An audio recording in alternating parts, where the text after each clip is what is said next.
Il y a une chose dont je voulais absolument te parler, ce sont les réseaux sociaux et plus particulièrement la culpabilité que l'on peut avoir lorsqu'on est sur les réseaux sociaux.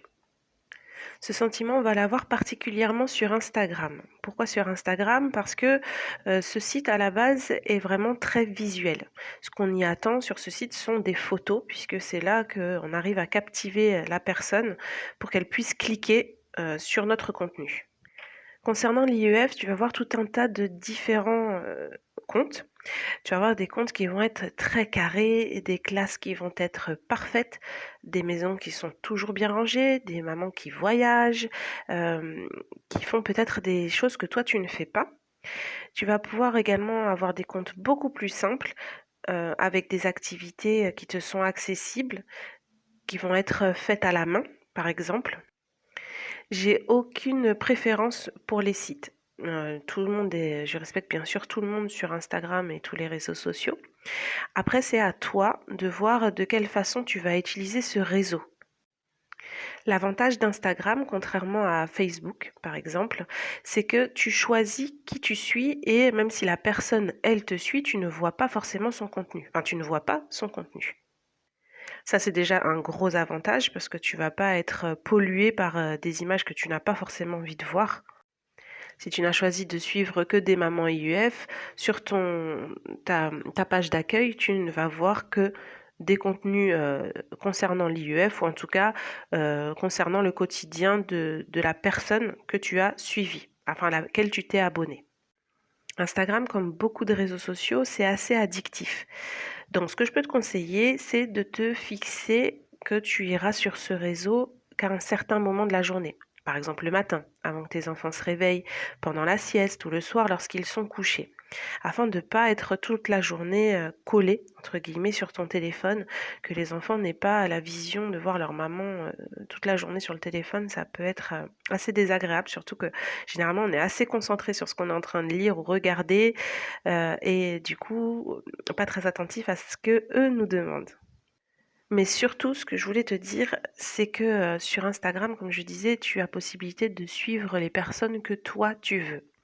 Si la personne que tu suis a une vie, entre guillemets, trop parfaite, en tout cas qui te fait culpabiliser, qui te rend triste quand tu vois ce contenu, tu te dis: «Oh là là, mais moi j'ai pas tout ça, moi j'arrive pas à faire autant d'activités avec mes enfants, j'aimerais bien moi avoir heu, cette vie-là» et cetera. Enfin que ça te pèse, ça peut aller jusqu'à te déprimer, te culpabiliser, te sentir inférieur. Désabonne-toi.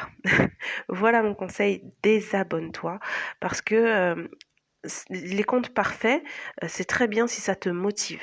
Il faut que tu te sentes bien, que tu te dises: «Ah ouais, cette activité, elle a l'air trop bien, j'ai trop envie de la faire. Comment je peux la mettre en place? Bah tiens, je vais aller sur Pinterest et là, je vais regarder comment je peux mettre en place cette activité, comment je peux la faire. Ah trop bien, cette maman, elle voyage. Ah bah tiens, il faudrait que j'économise pour pouvoir voyager moi aussi, offrir la possibilité de faire ça à mes enfants». Il faut que tu puisses tirer le positif des réseaux sociaux et non pas que ça te rende négative et que ça te pèse. Parce qu'il y a bon nombre de mamans qui vraiment se sentent mal par rapport à certains comptes. Parce que tout à l'heure, je parlais des comptes parfaits, mais ça peut être un compte justement d'une maman qui fait tout à la main et toi, bah, tu sais pas tout faire, tu t'es pas manuel, tu sais pas tout faire, t'es pas manuel. Donc voilà, ça peut aussi te rendre triste et c'est pas l'objectif. Là, on est là pour être positive, pour pouvoir avancer, pour être motivé et voilà. En tout cas, sur, Instagram, les mamans, en tout cas les mamans IUF, dont j'ai pu entendre, parler, sont très accessibles. Si tu as des questions, n'hésite pas à aller leur poser, à mettre un petit commentaire et à aimer leurs publications parce que du coup, ça c'est aussi motivant pour continuer à partager. La plupart, ce sont pas des professionnels, ce sont des mamans comme toi, comme moi, donc qui sont vraiment disponibles pour répondre aux questions et pour aider. Parce que si elles partagent leurs activités, c'est pas pour te montrer qu'elles sont meilleures que toi, hein, pas du tout. C'est pour que justement tu puisses t'en servir toi-même à ton tour. J'espère que cette petite rubrique sur les réseaux sociaux t'aura bien aidé. Donc là, on a vu en particulier Instagram et Pinterest, parce que c'est les réseaux que personnellement j'utilise le plus et qui me paraissent être les plus efficaces. Mais il y a également des mamans IEF et des groupes IEF sur Facebook, mais c'est un réseau que j'utilise pas parce que bah, notamment pour les gens qui t'ajoutent, tu vois également leur profil, ça j'aime pas trop. Après, j'aime pas trop l'esprit non plus de Facebook, mais bon, c'est personnel. Peut-être que toi, tu es plus à l'aise sur Facebook, mais c'est pour ça, voilà, c'est pour t'expliquer pourquoi moi, j'ai pas forcément présenté ce réseau-là. En tout cas, je te souhaite une bonne utilisation des réseaux sociaux et puis je te souhaite aussi de grandes découvertes.